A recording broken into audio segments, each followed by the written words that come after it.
বন্ধুরা, আজকে আমাকে আর রুটি, এইটা হয়েছে আমাকে আজকের নাস্তা। বন্ধের দিন তো যা খুশি তাই করে দেব।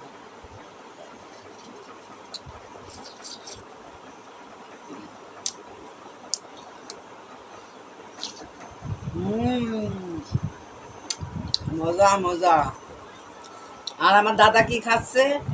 আমার দাদা দেখেন না, রুটি বানাইছে। এইগুলো তো আমার দাদা বানানো রুটি। আমার দাদা এখন খাচ্ছে আমের জুস।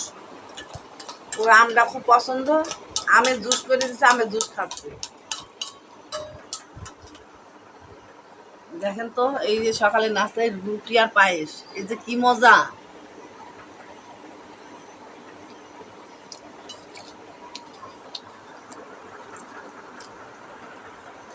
বন্ধের দিন আরামে খালি খাওয়া আর ঘুমানো।